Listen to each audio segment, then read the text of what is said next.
guest, Jo Gravin, is someone whose work on preventing and treating Alzheimer's disease feels very close to home for me. My mum was diagnosed with Alzheimer's, and it was absolutely heartbreaking watching this amazing, vibrant woman decline and feel so terrified and hopeless about the diagnosis. And I too carry the ApoE4 gene. Jo is a nutritional medicine practitioner based on Sydney's Northern Beaches, and brain health is not just her speciality, it's personal. Her grandfather had Alzheimer's. Her father had a traumatic brain injury. In 2016, she was part of the very first group of clinicians trained by Dr. Bredesen at the Buck Institute of Aging. He's the researcher behind the RECODE and PRECODE protocols, which are showing that in many cases, Alzheimer's isn't just preventable, it may even be reversible. She's since trained with Dr. Daniel Amen, functional neurologists, and integrative mental health specialists, and is certified in both functional and hyperbaric medicine. She presents clear information and evidence-based strategies to help prevent Alzheimer's and cognitive decline. There is so much you can do right now to protect your brain. The research is there, the tools are there, and you don't have to wait for symptoms to start. As you'll hear in this episode, start early. If this episode resonates with you, please share it with someone who has a family history of Alzheimer's or dementia, or anyone who wants to protect their brain health for the long term. This is exactly the kind of conversation that needs to reach more people. Hey, Jo, thank you so much. Welcome to the show. I'm so grateful that you're here. You and I have chatted about this in my life and my mum and everything. So it's really personal for me, and I'm really happy to bring people this information. And hopefully today we can break some myths about Alzheimer's. So I'm looking forward to that.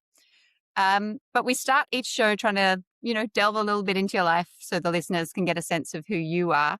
And I'd love to start to see, what does your morning like? How do you set yourself up for success?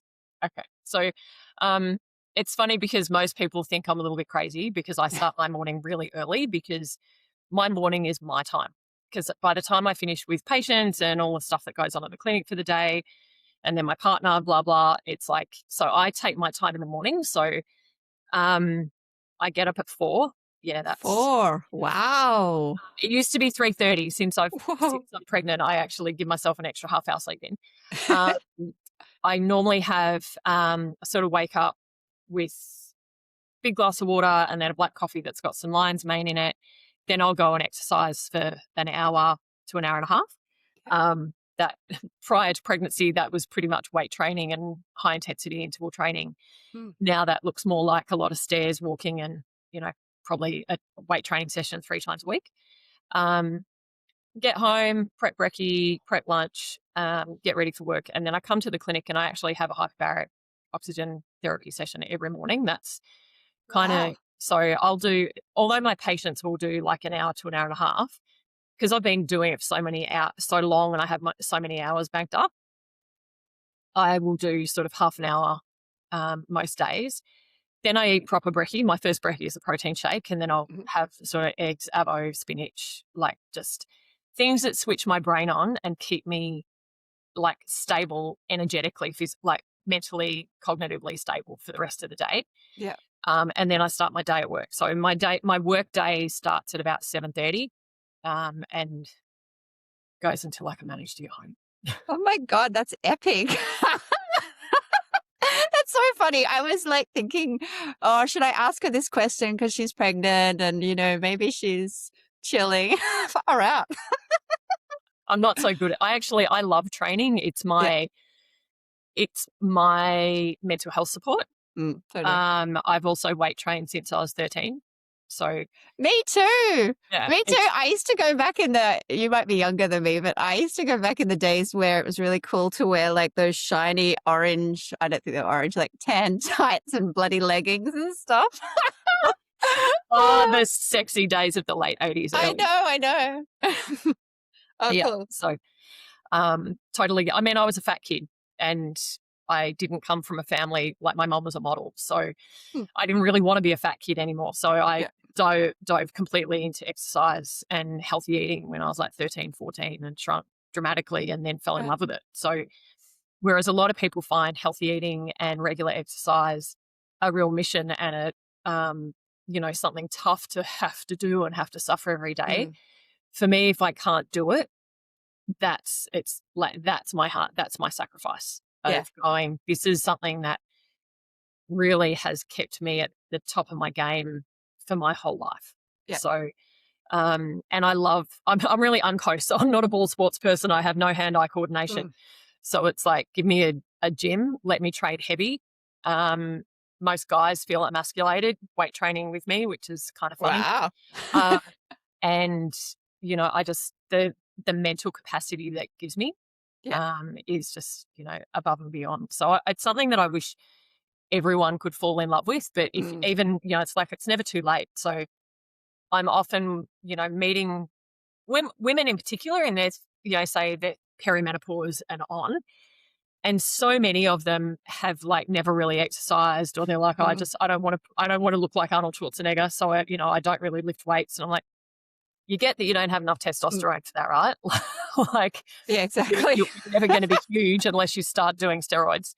And even then you're still not going to be huge, but all of the health benefits that come with that, that heavy lifting and muscle growth is huge, like mentally as well as the physical benefits.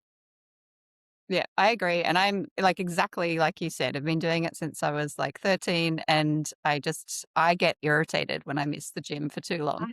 Yeah. Like I need to be doing exercise. And when I travel, I'm always bringing stuff with me, or like, it's part of just, I think when things become part of, I suppose, your identity, as in that's just core to who you are, that makes such a difference. Yeah.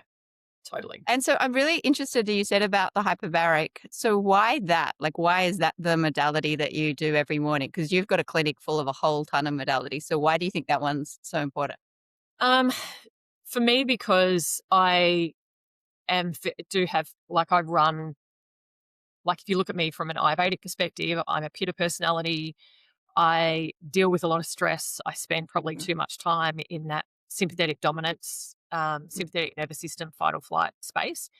And I don't stop very often. So the hyperbaric is 30 minutes that helps switch my body into parasympathetic mode so that I can start the day calmer. I can meditate in there. I can read a book and switch off. And the big thing that I love about hyperbaric, and we always say it, is hyperbaric cures nothing but helps everything. Like it supports every cell in your body. So it helps with recovery. It supports inflammation, reduces inflammation, supports tissue recovery, like triples the rate of tissue healing, supports your immune system, increases antioxidants, helps your cells energetically work better. It's just one of our chambers has molecular hydrogen added, so it's more antioxidants into your system. It's like a real power boost of overall healing. So, there's so much research behind it. And I remember the first time I saw one back in 2017 at a neurodegeneration functional medicine conference in the States. And like I get introduced to this piece of equipment, start doing all my reading on it, and I'm just like, why are there none of these in Sydney, right? So I actually bought the first one for this side. Really? Like first one in Sydney? Yeah. The first one this side of the Sydney Harbour Bridge, other than Penguin Navy Base, because they have them for their clearance divers who use it for the vents. Yeah. But the more I dug into it, the more benefits that I could see, particularly with mild hyperbaric oxygen therapy. Like we're not medical grade. There's so many regulations around doing it, and there are risks, So it was just one of those things that made perfect sense to me, given that I work in brain optimization and dementia recovery and concussion recovery and all that kind of thing. The research for those types of conditions isn't high pressure necessarily, and it just didn't make sense to me that we couldn't, so I did it. And so and it also, because I'm in a contained space, it makes me stop. You're forced.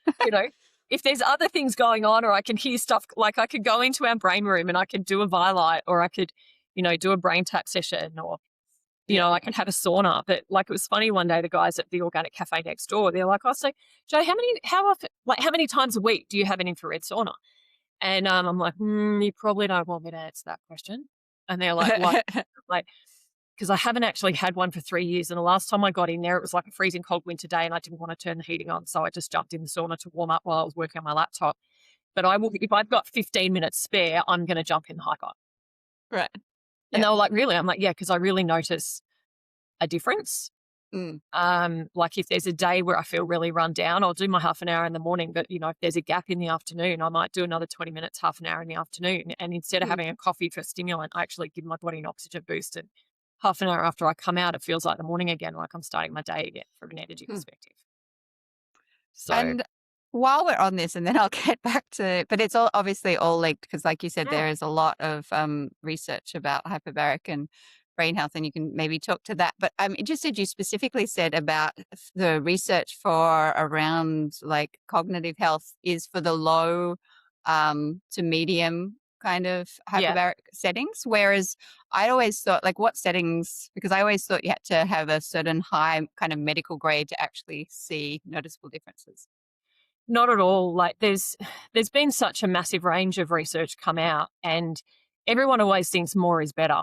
And actually the doctor that I did my hyperbaric medicine certification under, he finalized his PhD last year, where what they measured every cytokine, gene, every type of biochemical marker you can imagine. They had patients using 1.3 atmospheres, so low, like the mild hyperbaric, and then they also had patients at sort of 2 to 2.4 atmospheres, and they were just thinking they were going to see more is better, right? But what they actually found is that the different pressures like impacted different genes and different inflammatory markers and different biomarkers in different ways. So, in the ideal world, I would love to have a clinic that had medical grade as well, but there's a lot more regulation around that. One of my mentors actually owns a brain health education and research center in the US.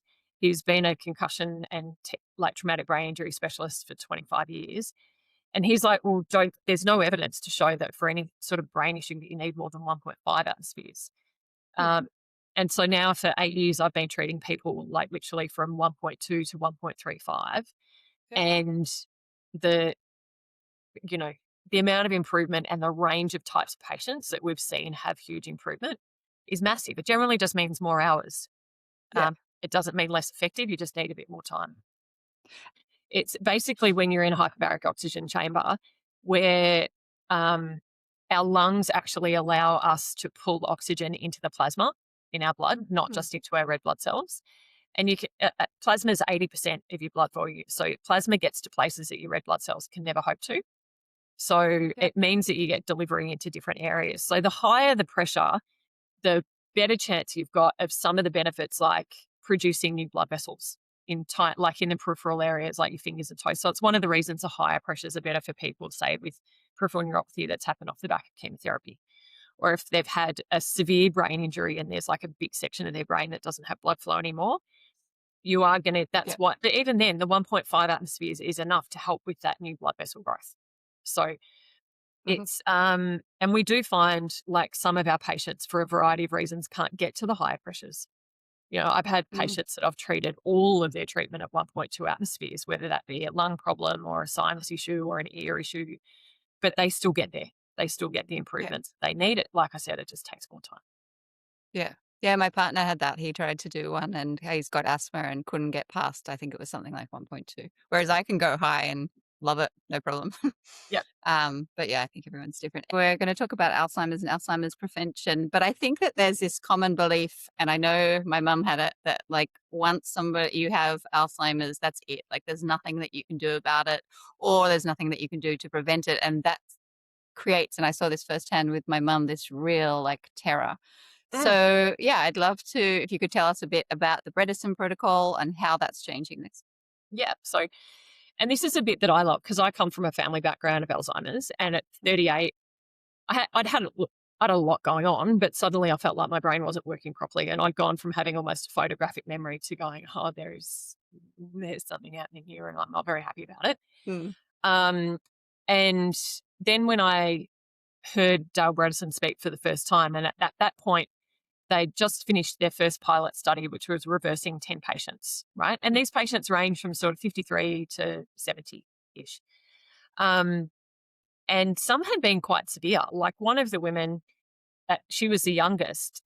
Her husband literally used to put a sticky note on the other side of the car, like on the inside of the windscreen, to remind her which side of the road to drive on, like kissing the guy. I'm like, oh. That woman, since she got better, actually runs like one of the biggest APOE support groups in the world and has, gotten a university degree since then. Wow. So, even if we look at, someone like the Lancet, right? So the world's probably most respected medical journal, they published their first position paper in 2017 about modifiable risk factors that could prevent or delay dementia, altogether. And at that stage, they were looking at about 30 to 35% of cases could actually be prevented or delayed.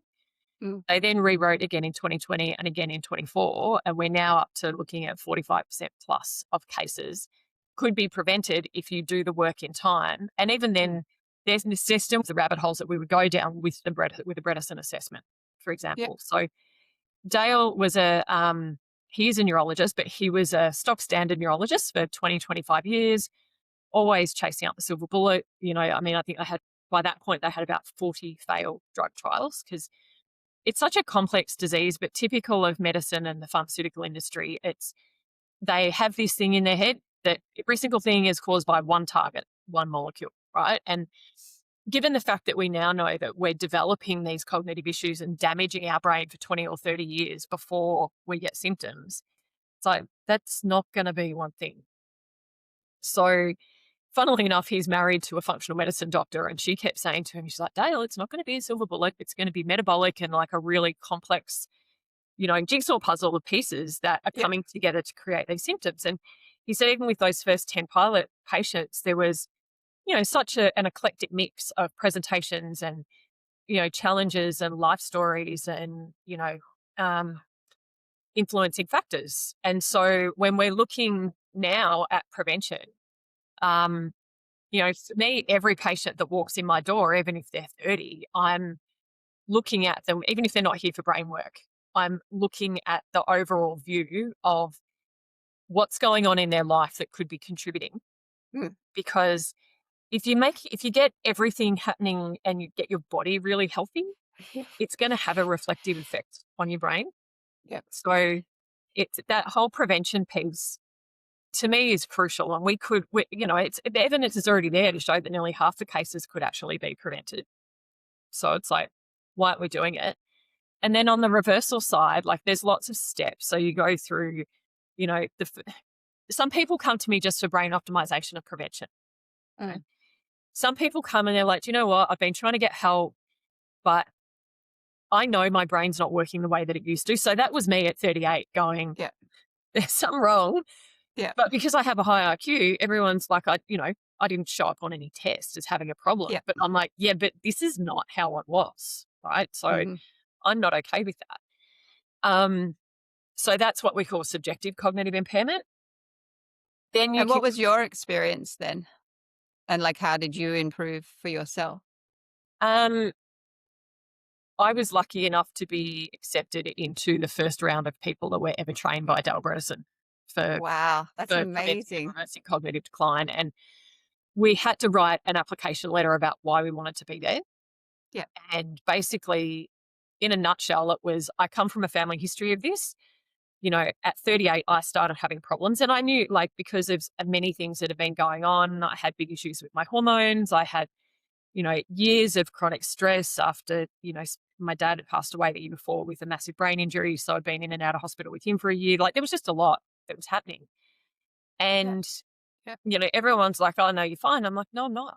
And so my thing was to try and help particularly women in their 30s and 40s who knew their brain wasn't right anymore, but kept on being told, oh, it's just stress, or you're a single mom, or you've got a full-time job, or you just got divorced, or like all of these excuses because there was no understanding or belief that it could possibly be an early issue around brain function. Right. So for me, once I got accepted, we found out on the day that we got there that the 60 of us that trained in that first group were actually chosen from 3,000 applicants. So, Wow. and the only 6 of us were nutritionists. The rest of them were doctors and researchers and neurologists. And so I was pretty taken aback given, the way nutritionists kind of get treated by doctors here. Like, we really don't have a great deal of value, and we are very different to a dietitian. But over there, like, I remember I trained with the senior teaching faculty of the Institute of Functional Medicine. Like, all of those guys were there because it was the world first training. And I remember saying to them, I'm like, should I go back and do graduate medicine? Like, this, I'm never going to get respected like this. And they're like, don't you dare. Like, you're already 80% of one of us with all of these other skills that you have that we don't have. And it would be really selfish. I'm like, explain that to me. And they're like, well, you're going to take yourself out of the system for 10 years and think of all the people you don't get to help in that 10 years. Yeah. And you know that what you're being taught at med school is actually all outdated information. And the stuff that we know still won't be part of your curriculum. So you probably fight with them all the time because you know that they're not teaching you the most current research and the most current evidence. So off the back of that, everything that I learned on the Bredesen protocol, I put into practice for me first. So I guess selfishly, I originally learnt it for myself. Don't we often though? I mean, I definitely have. I think that's quite often the case, right? Yeah. And then, the following year, I went back to the States to a functional medicine conference. It was all about neurodegenerative disease. And so then, I'm learning about post-concussion syndrome and all of the other types of conditions that happen. And especially when you think about concussion and post-concussion syndrome, that's often kids who are playing, playing contact sport. And so to me, I'm like, well, you've got dementia at one end of the age spectrum, and then you've got the kids. We sort of need to find a meet in the middle space so that we can help generations not end up in that bucket at the end. I watched my grandpa go down and when I was a kid. So, it was very much for me, it was about getting my hormones optimized. And given the fact that I am now the age that I'm at and I'm pregnant, and 10 years ago, back when that was happening, I was told that, well, you may as well you're probably in early menopause. And I'm like, don't love that. Got that sorted, really worked on my stress, changed when it came out of corporate and decided that I was just going to dedicate my life to doing what I'm sure I was put on the planet to do, which is helping people with this type of thing. Yeah. And built a life around helping myself. And I'm not saying that I've done it perfectly because, I'm a workaholic, but, I'm very, very much a different person to what I was back then. And I manage things very differently. And I'm really honored to get to help people get their lives back on track. And so that's what we do. So whether it be helping people because they've watched a parent like yourself and you're like, I don't want to go down that path. And I've got the gene, I've got a copy of the Alzheimer's gene, and I've had mold illness. And, I on the other side of my family, it's like 4 generations of diabetics that ended up with amputation. So I'm like, yep, not going down that path either. Not take that one. I'm just like, so what are all the things that I need to do to not follow any of my genetics or any of my family history? Yeah. And then create a life around that. Yeah. So I love that. It's so inspiring because I think that people can tend to kind of look at that family history or if they've had their DNA done and sort of feel a terror. I mean, I'll jump straight to the DNA question. I mean, I know for myself when I had, because I said, I also have, 2, the ApoE4.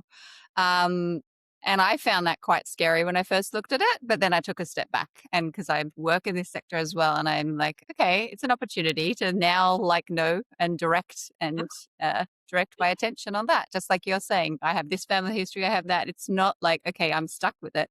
It's just showing you a roadmap of what you can do. Where to focus your attention. The thing about DNA is, when we first mapped the human genome back in 2002, they're like, oh, now everybody gets a blueprint. It's not a blueprint, it's a map, right? Yeah. So it's like, these are the different ways that things can go. You get to choose. It's a bit like choose your own adventure books that I don't know, I used to read them when I was a kid. Yeah. And, so what we can see through genetics is that, how is your body going to operate best? Where are your greatest risk factors? Where does your attention need to be, to create an optimized health program? And then if there's certain risks that are in play, does your body do inflammation very well? Are you missing genes that help you repair your brain?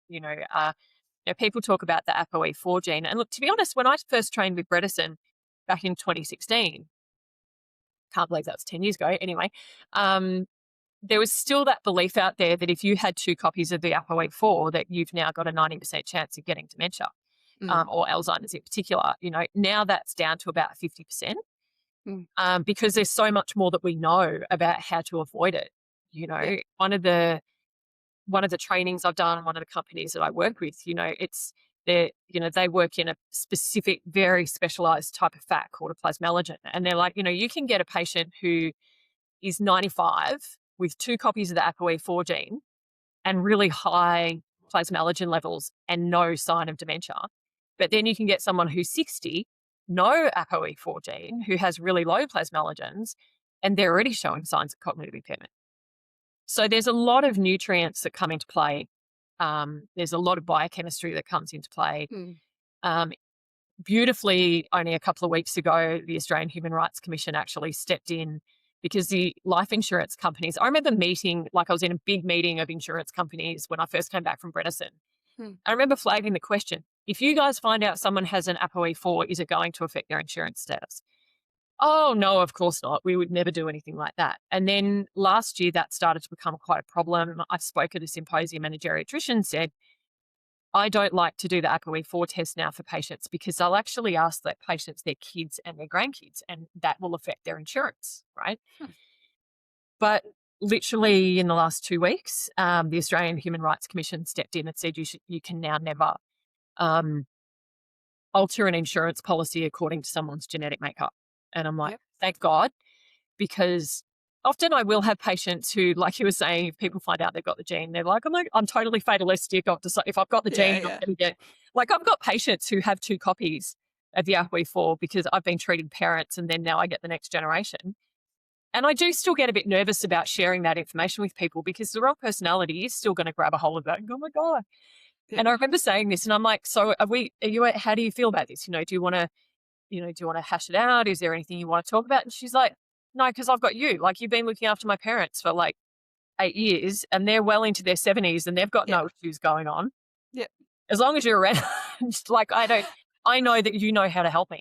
Yeah. And that's the biggest thing, is having, building a group of, like-minded people around you that can really personalize it to you and your situation and help you understand, right, if you're in prevention, these are the ideal things that we would do. But right now, while you've got no symptoms, you can kind of pick and choose a bit. Yeah. But if you start to notice anything, let's kind of revisit, or maybe give these things more attention. You get a bit more leeway in that prevention space. Yeah. Once someone's showing symptoms, I can be a little bit direct and I can be a little bit Nazi about certain things. Because I know the things that are going to move the needle the most. And it's we know that if you have someone who already has symptoms, you really need to line up all of the ducks of all of the different areas that could be impacting them. And then it's still going to take a period of time to get them stable. Yeah, that makes sense. But so let's jump into Dr. Bredesen talks about the idea that everybody should have that a comprehensive brain assessment. I think he calls it a cognoscopy, which sounds a bit scary. I think he needs to rebrand that one. But he says at age 45, do you recommend that everybody at age 45 have that kind of comprehensive assessment, or just people with a family history? And also, what does it entail? So originally Dale was saying 40 when I trained with him, and then I think his book says 45. Interestingly, now we are often talking about it a bit earlier, because 10 years ago, a young onset dementia patient was generally someone in their late 50s. Young onset dementia means you've been diagnosed under 65. Okay? And but now, the fastest in America currently, the average age of diagnosis of Alzheimer's is 49. And whoa. Yeah. And even in Australia, our young onset dementia population is growing quickly. And I've already got a patient who's 38 who is a medico actually, who's showing significant issues and is very challenged by the fact that medicine has nothing to offer. And, they're saying within the next 20 years that it won't be unusual for people in their 30s to be diagnosed with Alzheimer's or dementia. So So sorry, just before you go on, because that's quite shocking. Like, why is it that it's becoming younger? I mean, I can take some guesses, but yeah. So I don't think we can't give that a black and white answer. Mm, My gut feel for the things that, I see being problematic for most people yeah. is pollution, toxin load. In the last year, there's been a lot of information out there about microplastics. I think it's all the Yeah. chemicals in food. I think it's the nutrient depletion in food, the amount of highly processed things. People, a large percentage of people live a really unhealthy, sedentary lifestyle. Mm, Um, and we just trust that, if things are in the supermarket, they must be safe for us. If they're fresh food on the shelf, it must have all the nutrients in it we need. And we keep being told that by the government and the Dietetics Association, like, eat your 5 veg, 3 fruit a day, good, right? And it's like you can't get close to your nutrient needs with those things. And mm, generally speaking, the younger patients do have either a head injury history, they have hormonal imbalances from quite early on, um, and often there is a high toxic load. Toxins aren't just about heavy metals, and I think yeah. although mercury is still a big player, thankfully, although they still teach dentists to do amalgams, not so many of them do that anymore. Mm, Um, but that we have a huge amount of environmental pollution, air pollution, just toxins in our society, in, like even things like fire retardant in clothes and furniture and, all mm, of these materials off gas. So say, for example, if you build a new home, everyone's like, oh, it's a new home, so it's great. And there's not great regulations around waterproofing in homes. So even a brand new home can have a mold issue. Mold is an yeah. absolute shocker and a major, major contributor. Um, Mm, and I just think, and also chronic stress is a huge problem. And so all of the things really that today's society influence, also so many, like, people don't spend as much time in the sun, or when they do, they drown their kids in 50 plus. They don't even, 7 o'clock in the morning, they'll still put sunscreen on them. And it's like, mm, mm, our body needs all of these things. And yeah. it's also getting harder for people to be tested for the basics. Like a really interesting vitamin D study came out just literally in the last week about saying if you have low vitamin D in your 30s, it increases your risk in 20 or 30 years for dementia. But most doctors, because of issues with Medicare and the Australian Medical Association, now won't test vitamin D. Mm, And people think it's just about sunshine, but often you can have genetics in play that make it really difficult for you to absorb vitamin D through your skin. So if you can't yeah. even test to know that your biochemistry is okay, Yeah. then you have no information to make changes to optimize those levels for your brain and your nervous system and your body. Yeah. Yeah. So I think there's just so much that comes into play as to the why. Mm. So what does the kind of base assessment that you would do? What does that include? So most people freak out because I'm like, oh, so the initial assessment with me is somewhere between 2 and 3 hours, sort of, two, like it's rare to get out the door inside of 2 hours.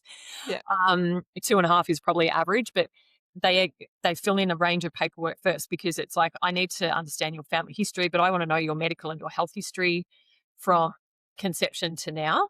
And that can also include long-term medication use, lots of antibiotics in your life, recreational drug use. I don't care that you did it. I just want to understand the Yeah. background, Did you ever live in a home that had mold in it? Maybe it was the one that you grew up in, like what jobs did your mum and dad do? Maybe you actually spent time with your parents that had gave you toxic exposures and genetically you don't clean up very well, Yeah. or maybe you always had problems with your hormones and that was never really addressed, or you were just put on the pill at 15 Mm, and left on synthetic hormones for the next 20 years.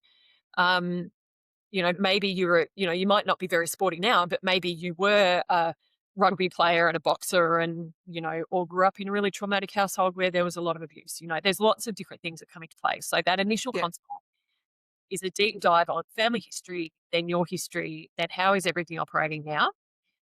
like system by system. How many general anesthetics have you had? What dental work? And then digging into, okay, so what testing is going to be most appropriate for you? So, it's a deep dive on blood work that we can generally get done through a GP or through Medicare.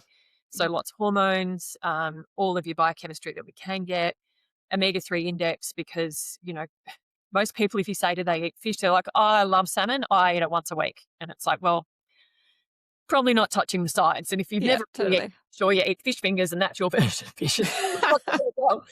And so we'll look at gut health. Gut health and is intrinsically linked to your brain, and that's because the vagus nerve and your brain connect, so there's crosstalk continuously. I always do DNA for patients because I really want to understand the underlying drivers, but also then DNA is kind of like what's your baseline, and then your blood work tells us where we need to, like, how we match the optimal levels. So how do we get there to optimize you? The food, if someone has chronic inflammation, and that might be through, you might see that through chronic pain that hasn't been explained, like can't be explained. We might do food inflammation testing, organic acids, which is about your cellular function, environmental toxins, heavy metals, mold. There is a really extensive list, but they're kind of the top of the tree kind of things that we start with. Yeah, amazing and so comprehensive. I mean, we've already said, I've said that I'm definitely coming in for an assessment and work. So I can share it with the audience and take them on the journey of what it's like. Dr. Bredesen also talks about these like subtypes of Alzheimer's, and you've obviously touched on those. But could you just explain those a little bit more? Yeah. So what we were talking about, all the different types of causative factors. So Dr. Bredesen's given them numbers. So like the first is inflammatory. So if you have practices, if there's things in your life that are causing inflammation, if your gut's inflamed, if your joints are inflamed, there's basic inflammatory markers. And if you've got toxin levels, and particularly if you've got mold, you're going to have high inflammation. Yeah. And I find this is weird. He has a type 1.5. It's called glycotoxic, which means sugar toxic, because a lot of people have heard the term bandied around that Alzheimer's is type 3 diabetes. Right? Yeah. And so there's a lot of interesting information about that. And you can be pre-diabetic, and that already means that your sugar and your insulin levels are affecting your brain long before you're a diabetic. Right. So it's one of the challenges, because now in Australia, it's much harder to get an actual fasting insulin level. Doctors say, you don't need it, just need fasting glucose and HbA1c. Well, actually, your insulin level will tell us how far you've moved from healthy glucose response, but so you're in that pre-diabetic space. So glycotoxic is actually the one that we consider the easiest to turn around, because that's mostly about food and lifestyle and exercise and movement. So you have the most power to move things with that. Right. Then type 2 is what they call atrophic. So it's where you're lacking hormones, nutrients, different biochemical markers. So often it definitely happens with traumatic brain injury, but also like women as they go into perimenopause and then menopause, because estrogen is crucial for our brain in so many, many ways. Yeah. And, our hormone levels start to roller coaster and fluctuate from about roughly 35. But it can also be low vitamin D or low thyroid or high cortisol or different, there's a lot of hormones in play, not just estrogen and progesterone and testosterone for men, obviously. Type 3 is what he calls vile or toxic. Mm-hmm. So interestingly, this also, that probably 50% of cases have a link with toxins. And this is where everyone worries about the ApoE4, and most young onset patients, shouldn't say most, many young onset patients don't necessarily have an ApoE4. They're more likely to be an E3. So that means that they think they're safe because they're like, I don't have the Alzheimer's gene. But actually these people, it's a newer version. Like the ApoE4 is our Neanderthal gene, if you like, for want of a better term. Right.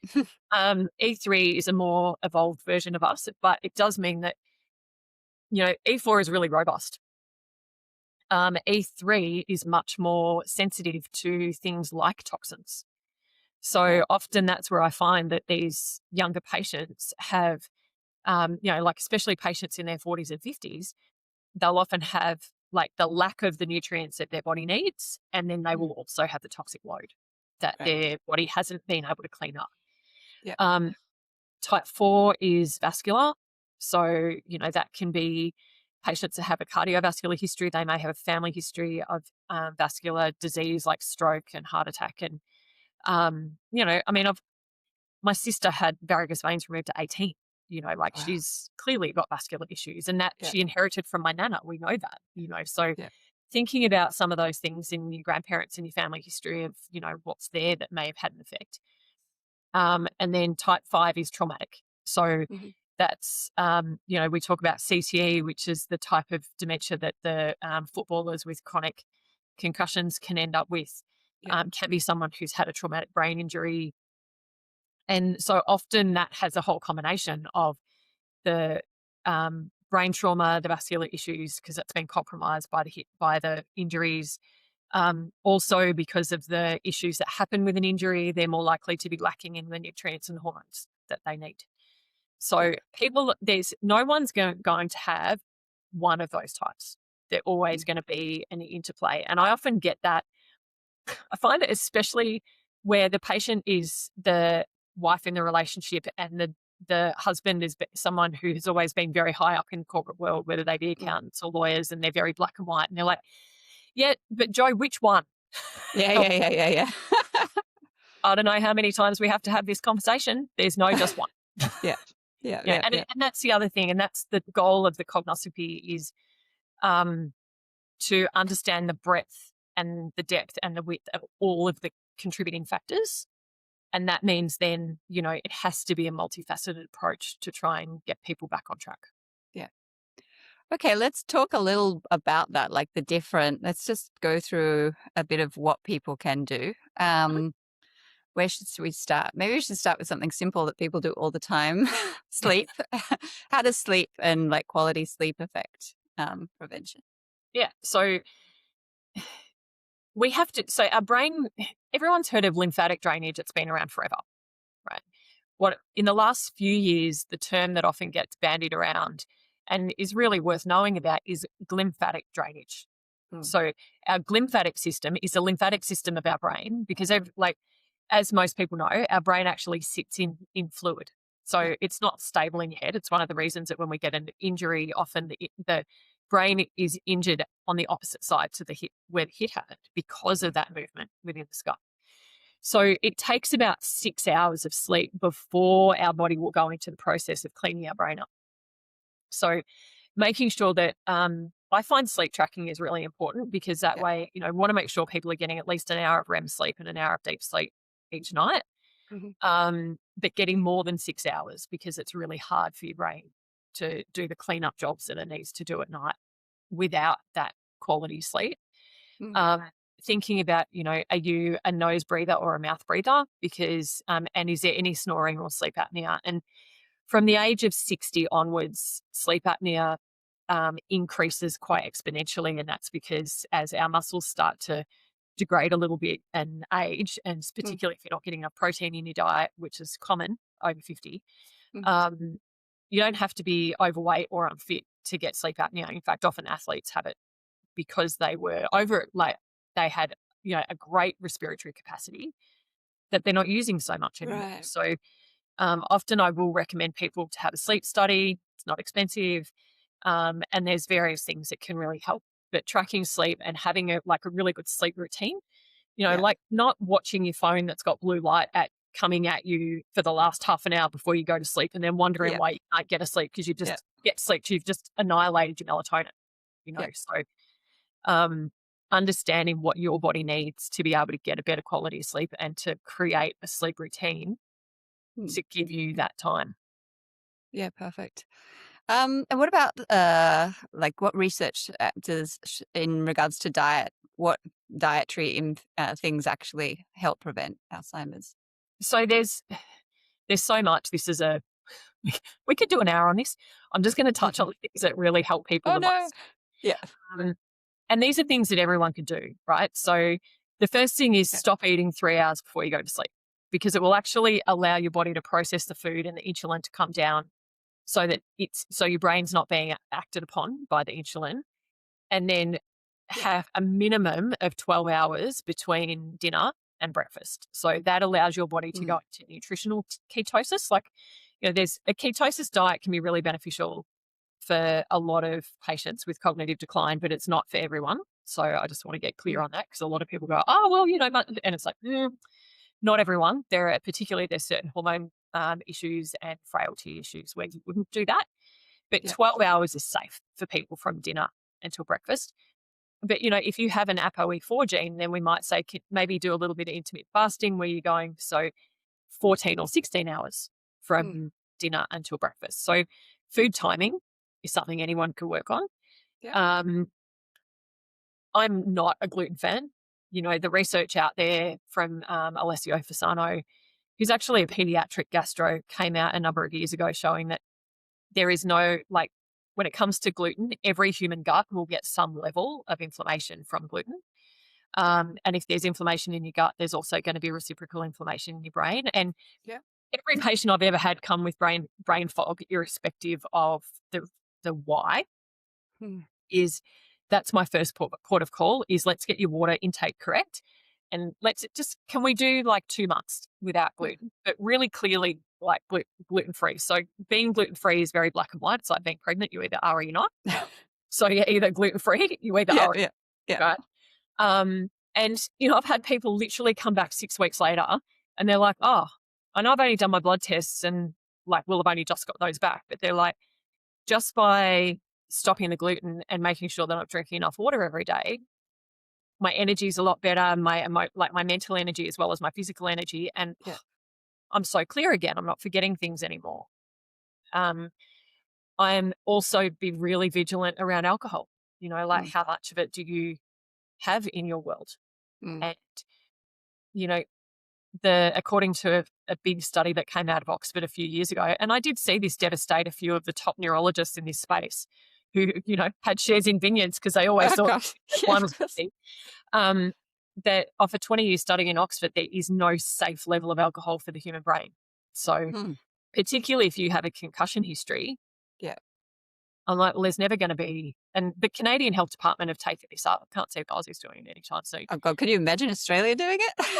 The essential is during COVID. Clearly it's not going anywhere anytime soon. Yeah.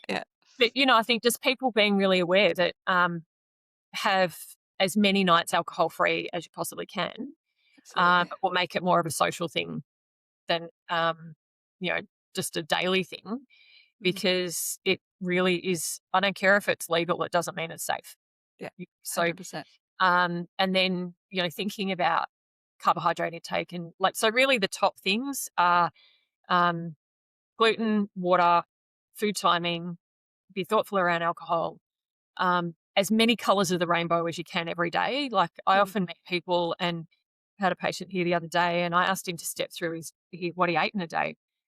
And it was like Vegemite toast at breakfast, I think a banana sandwich at lunchtime, and either chicken thighs or lamb cutlets at dinner. I'm like, with some beer by the sounds of it, because it sounds super Aussie. No, actually, he doesn't do that. But it was I'm like, oh, so what goes with the chicken or the lamb cutlets? Thinking, maybe he might even say potato, but at least it might be something, Yeah.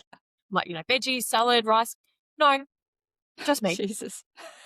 And I'm just sitting, I'm like, why you're constipated, right? Like you eat a glass of water a day. That's your total food intake. There's no fiber in it. You dehydrate it to health, and there's no minerals going in.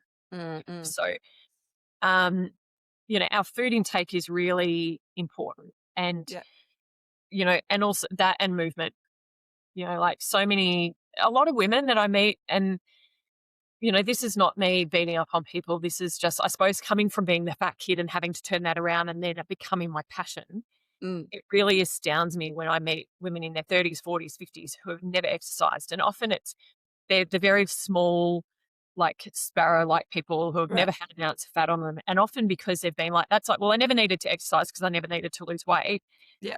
And I could eat whatever crap I wanted to because I never needed to lose weight. And then, at 50, they've got, severe osteoporosis because they've never put any minerals in, and they've never done any weight-bearing exercise, and they've lived on processed food-like products, right? So And that's the thing, is I wish we were given more education even at school about what healthy food actually is.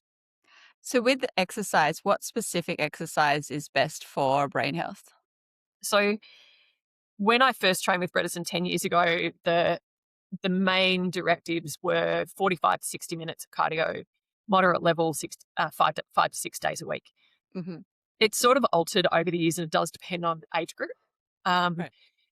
But more often than not now, there's direct research suggesting that 45 minutes of good quality resistance/weight training twice a week is, if you have to choose one thing, that's what you would choose. Yeah.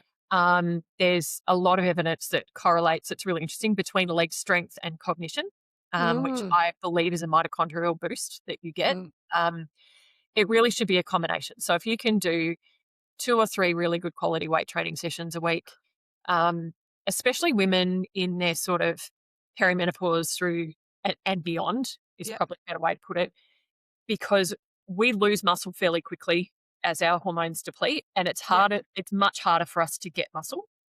So learning how to weight train properly and to incorporate that into a daily routine is really important. But then still, like, walking, even if it's 30 minutes, like, do you still walk and talk with a friend for, it's, one of my lecturers a million years ago, she's like, women are voyeurs. They like looking, right? They like, if you've got a nana, I'll literally say, can you go for a walk around the block and check out everybody's garden? Like, you don't have to tell people to go and do a seniors class. Yeah.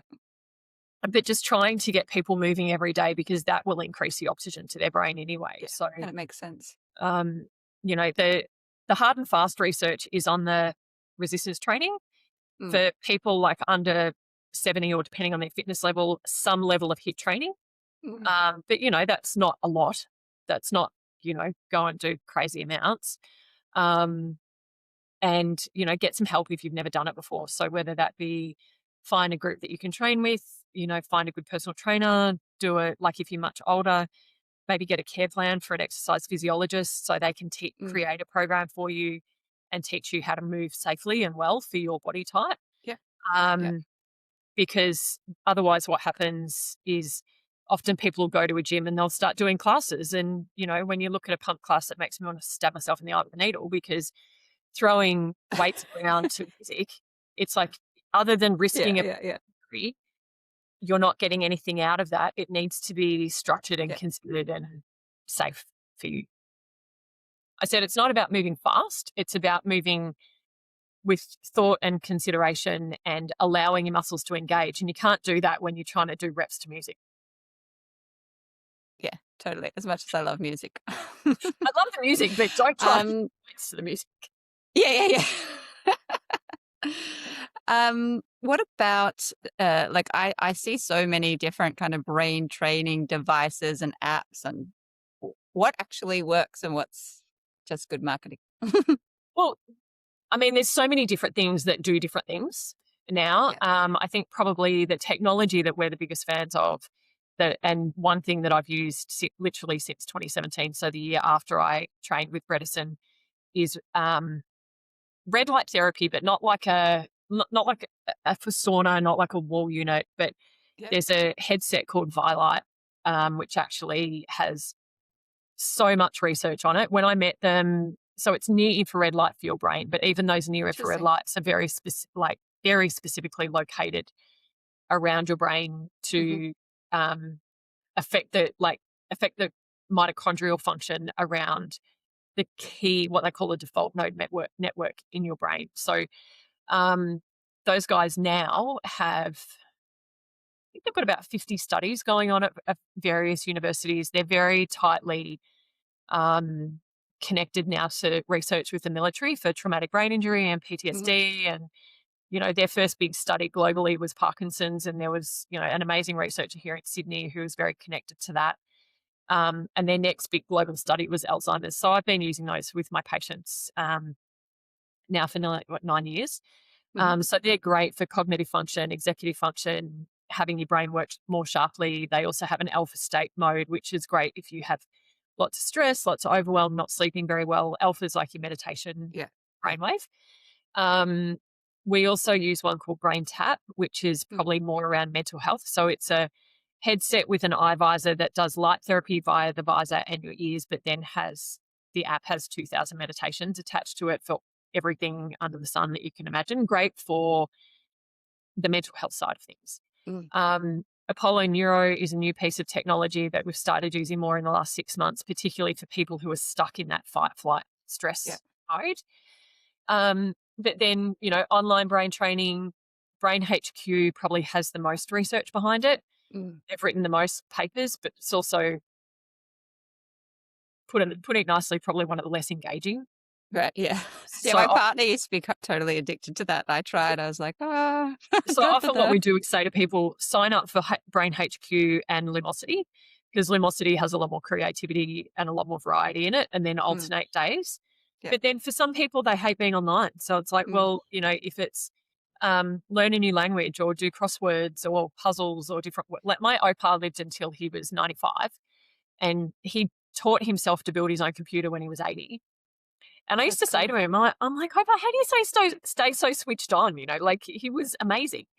And he goes, oh, Joey, that stupid little puzzle book that's like on the end of the cash register at the supermarket every week? He goes, I buy one of those every week and I do every single puzzle like from front to back, so that I can make sure I keep my brain on. So, the other thing, if people are a little bit more active, is dance. So ballroom dancing is like a copious amount of research, both as a preventative and as beneficial if people are already in processing cognitive issues. So I've heard this and I love it because I get so bored with those games.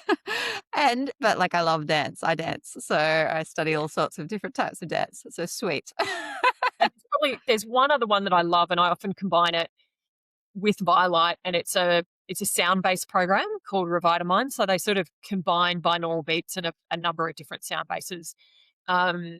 And they've got some good studies to show that by listening to their tracks, like I think 27 to 30 minutes a day, actually improves neuroplasticity and growth of new neurons. So there's so much out there that we can do things with that have really solid research behind them. There's also a lot of G stuff out there, so you've got to be super careful. Of course. I'll add these to the show notes. You said Violight, like VIE light, or? Yeah. And what was the other one you just mentioned just now? The others I know of.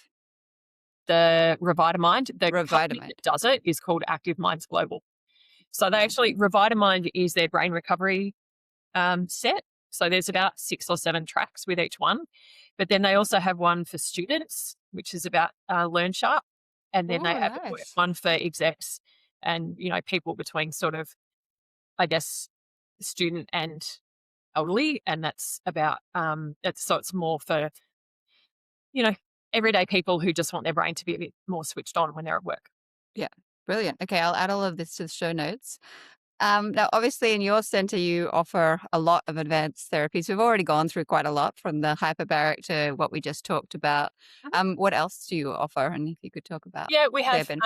So we have normal infrared saunas, which is your standard far, mid, and a tiny bit of near infrared light. So that's for most people who want a detox. It's a comfy detox, right? And there's don't get me wrong, I love the benefits of sauna. I just don't like being in a sauna personally. We also have a really unique infrared sauna here, which is pure near infrared light. So it's all the EMF is blocked because it literally has a lining made by NASA that blocks all of the external EMF, and the lights have Faraday caging to do that. It's a much more intense sauna, but a lot of my functional medicine colleagues in the States have switched over because instead of needing 45 minutes, 12 to 15, and think Native American sweat lodge. It's an intense process. Wow. What's that called? It's actually called sauna space. And it's like I always say to patients when they get in, think it's not comfortable and think rotisserie chicken, because you're only going to stay in it. You just need to move 2 centimeters, but you don't want to stay in the one spot for all that long. Right. But for me, I can only do about 12 minutes in that because it's intense. But when I used to work with a lot of footballers, they loved it because it was that full on. And we also have CNS vital sign, which is cognitive testing. So it's an online program that we can either do here in clinic or we can send a link to the patient to do it at home. It's actually an FDA registered medical device from the ages of 8 to 80 for cognitive testing. So it is the most recent testing that Dr. Bredesen used in the big trial that they finished up at the end of October, because but you can even use it for kids that have had concussion. You can use it for ADHD, mental health issues, but it reads a whole range of cognitive processing things. So it means that, are you above average? There's about 6 categories until you get to below average. So often I'll do that for prevention patients. So we've got a foundation to go, this is where we're starting. Yeah. And we also do exercise with oxygen therapy. So a spin bike with breathing, 100% oxygen for generally it's about 15, 20 minutes. A fit person's going to do that and increase their VO2 max probably, especially concussion patients and athletes, because it also really reduces inflammation. Yeah. But we also find for people that can't tolerate the hyperbaric, what we were talking about with ear issues or claustrophobia issues, or for patients who have been really chronically ill with Lyme or, any other number of issues, and then they can literally just be on the spin bike with their legs spinning at no resistance and breathe that 100% oxygen for 15 to 20 minutes. And so it has a whole range of benefits. It's not the same as hyperbaric, but it gives some similar benefits. Yeah. Amazing. Okay, so just to finish up, the role of stress. We've talked a bit about stress, but obviously that is a big factor. What does the research say as far as that's concerned? It's a bigger player for women than men. Not surprising, unfortunately. Yeah, but it's interesting, some of the gender-specific research that started coming out since COVID. But it's also, it may not just be about stress now. It could even be, childhood stress and childhood trauma. But because of the way, stress changes all of our biochemical processes, it changes. So what we have to think about is the fact that every feeling is chemistry. So when we're super stressed, and this is why often people find they're like, oh, when I'm stressed, I can't think or I can't remember things. 100%. And I always think of it, and like this is a very non-scientific way of putting it, but, our emotional centers or our amygdala are directly attached to our hippocampus, which is our learning and memory center. So when we're sitting in that high stress, high cortisol, really unpleasant state all the time, all of our chemistry and our energy is going to the amygdala, which often means it's going to have to pull energy from the hippocampus. And so we can prune our hippocampus, so we can actually prune memories and things off, because we need so much energy and attention going to this other part of our brain. But also, when you think about stress as far as a hormonal perspective, our hormones are more or less start from the same ingredients, like not entirely, but in a more global sense. And I used to have this amazing lecturer way back when, and her thing that sticks in my head is hormones are a privilege, not a right. And we all just think, oh, well, I'm female, so I'm meant to have these hormones, or I'm male, so I'm supposed to have loads of testosterone. But when you spend your world in stress state, then your body is going to prioritize making stress hormones over and above everything else. So it's a bit like, women often see it in their 30s, I'd say even more than men, is that when they've been in high stress for a range of reasons, the first thing that gets noticed is their thyroid starts dropping. Thyroid's all about hormones, and then eventually their sex hormones start dropping and they're like, oh, why I'm stressed off my head. I've got no sex drive. It's like, yeah, no wonder. Or even, like I had a 30-year-old male patient who had been having challenges with like a lot of stuff going on at home and his business and new family. And he went and got some tests because he was quite depressed, which was very different to his normal state of being. And his testosterone was below the range, and it was actually his psychologist that picked it up. And then he came to me with those results, and the testing had actually said that he should have been reviewed a month later. And this is 4 months later, but his GP then said to be retested. And he turns around and he goes, oh, Joe, do you think it's because I'm getting older? I'm like, mate, you're 30. Oh my God, are you serious? I'm not taking that whole I'm 30, so I'm getting older thing, right? This is lifestyle. Yeah. We need to work on this. So, and if you think about it, our brain needs the hormones. So if you're in this chronic state of stress, and then you're not producing hormones, and our brain needs the hormones as much as all of the other things going on in our body. So, we do live in a much more stressful society. We have, a very different life to, even the way that you and I grew up, 100%. or, what our parents did or our grandparents did. It was stress, but it was different stress, but it's more persistent now. It's more consistent now. Yes. And, so it's really important for people to find ways. Like, quite often I'll ask my patient, every patient, I'm like, what do you do to have fun? Mm. And I've literally had people burst into tears when I've asked them that question. Or just look at me completely glazed over and go, I can't remember the last time I did something that was fun. And, we need to, I get goosebumps just thinking about it, because it's so devastating, because we've become human doings, and we're born onto the planet to be a human being, and our world doesn't really allow that very much anymore. And so I think that emotional stress plays such a massive part in everything about our health. Whether that be the way that our brain's functioning, or the pain that we're in, or the way we recover, or the fact that we can't sleep, and so learning how to work with and manage stress in our lives, and it does mean being active about that. For some people it'll be breath work, for some it'll be meditation, for some it'll be yoga, for some it'll be go walk barefoot on the beach. But do something most days of the week that allow you to decompress, recalibrate your energy so it's running more like the planet rather than a heart rate monitor. And even if it's just checking in with your breathing, because if you're breathing here, you're stressed anyway. Learn to belly breathe. There's so many little things that we can actually do that will work towards giving us quality of life forever, rather than it being a focus about, I'm just trying to fix this thing. Let's work on the prevention side of what are the different things that we can do now so that we can have a great quality of life. I see so many patients who aren't even retirement age yet, who their retirement dreams are just gone because, at 50 they've been diagnosed with dementia, and it's like, well, we were supposed to, our kids are grown up and we were supposed to be able to start traveling and do all the us things now. And now we can't do that. And so if we're thinking, about how we want our life to be for 10 or 20 years, we need to think about how we're living every day, not just flying by the seat of our pants, working our asses off. Sorry, excuse my language. But getting, start being really cognizant of what what we do each day now is going to affect every day for the rest of our lives. Totally. And it's so easy with this. I mean, it's simple, not easy, because there's so many, like I've had multiple episodes in my life of like really high stress and burnout and everything.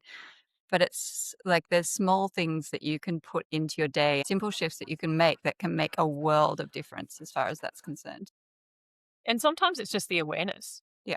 It all starts with the awareness, right? Yeah. And it's, if the thing that you can do today is start noticing the language that you're using around, like, for yourself or around life. Yeah. Or how much water am I drinking? Because, we talk about the fact you only have to be 2% dehydrated to lose 30% of your energy. And the number of people who, I'm like, oh, so how much? I had a lady here on Saturday, like, how much water do you drink? And she's like, oh, lots. And I'm like, what does that look like? And she's like, oh, 3 glasses a day. And, like talking about a patient who's 90 kilos and probably needs to have more like 2.5 liters a day. Yeah. And it's, I'm like, so can we add 2 glasses of water a day? Like, I'm not going to ask you to go straight to 3 liters, but you might be surprised at how much better you feel just by being hydrated, and making those little shifts, or, trying to create a routine where, instead of going to bed at 1 o'clock in the morning, can you go and get an hour of sleep before midnight? We always, in Chinese medicine, they talk about the fact that every hour of sleep you get before midnight is the equivalent of 2 after. Yeah, So it's so true as well. Like I see it in the Aura Ring time and time again now. Yeah. So many simple things that we can actually do if we choose. Yeah. And this is a really good place to kind of bring it all together because we've covered so much. It's been amazing. I've loved this. Thank you. I could keep on talking for ages. But just to bring it back for the audience, if they could just do one of the things that we talked about, where would you start? That's really hard because different I people know. have different things going on. You could do 3 in order, like Okay. try this. So my first thing would be looking at your food intake. Yeah. Like, could you make better choices today? Could you add more veggies? Or, you know, could you eat a little bit earlier? Could you drink more water? So that would be my first thing. How often and how do you move? Mm. You know, like if you're going from a baseline of no exercise, even in your lunch break, could you walk outside for 10 minutes and just go for a walk around the block, get some fresh air, get some sunshine, and maybe sit down somewhere and breathe for 5 minutes? Yeah. So, you know, put a hand on your heart and a hand on your tummy and go, where am I breathing? Yeah. You know, and try to start practicing. So it's not about doing it for an hour. It's, you know, maybe 10 deep belly breaths before you go back to the office. So yeah, food first, movement second, and then sleep. Like look at us, like have a really deep dive look at your sleep and go, is this something I prioritize? Is it something I give no attention to? And where do I need help there? Like all the testing under the sun is like, it's so valuable, but the little things that you can do, and probably I'm going to be cheeky and say I want number 4. And number 4 is about human connection and fun. Yeah. Do some 'cause often- dancing and then your human connection end. but for some people that's terrifying. I know. I'm teasing. But it's, you know, just have a think back and go, well, what did I used to do for fun? Yeah. Doesn't mean you can't do it now. Or who could I connect with? Like, especially when people are a bit older, like the older they get, the more lonely people get. But then I also meet people in their 20s and 30s who make very little effort. Like they're quite lonely, but they don't make effort to reconnect with other people. And, you know, it was in a functional medicine forum once, and they were like, we all know that if we could put exercise in a pill, that it would be, you know, the biggest seller on the planet. But if there was one other thing that we could change, what would it be? And the overall consensus was connection, like human connection with others. Yeah, definitely. Well, I've loved connecting with you today. It's been really great. If you could tell people about where they can find you and find out more about your work to finish up. So I have a clinic in Manly called Bounce Matters, which sounds really weird because people are like, what's that about? I'm like, well, because you don't bounce out of bed, it matters. Yeah. And our ethos in life is that we have one brain, one body for life. So we do online consulting so mainly on the North Beaches of Sydney. Our website is just bouncematters.com.au. We also have Insta pages and Facebook. We run workshops sometimes. I have to be honest, the bigger I grow, I don't know how many more workshops I'll get out before I bring a little human into the world. Yeah. And you can also always stay in touch. We have a newsletter as well. I'm working on the other online stuff. I just spend more time face to face with people than. Yeah. Amazing. We'll put all the links in the show notes. Thank you so much for your time and your passion. And yeah, just love all the simple things that people can do right now to improve their cognitive health, prevent, and hopefully this conversation has left people feeling inspired and removed any fear that they might have had, or at least minimized it. Yeah. Thank you so much for having me, honey. Like, I'm sorry, I know I get on my soapbox about these things, but I'm so passionate about helping people know that even if they've got a diagnosis, or even if their family member gets a diagnosis, because medicine are so good at dismissing and disempowering people, know that there are things that you can do. You just have to go start digging for it. Like, don't give up hope. That I don't believe in that. You know, I used to say I trade in hope and healing, and it's as long as you're alive and kicking and willing to put in some effort, there's always going to be something you can do. Amazing. Thank you so much. Thanks for having me, sweetie. Now it's your turn. Take what you've learned today and put it into action. Try the habit, run the experiment, and actually track how you go. I'll be doing it right alongside you and sharing on socials, so come find me there. Links are in the show notes. Tell me what's working, what isn't, and what questions are coming up. I genuinely want to know. And if today's episode helped, share it with someone who needs it. And if you haven't already, hit subscribe so we can keep optimizing our health together, one simple step at a time. Take care, and I'll see you next week.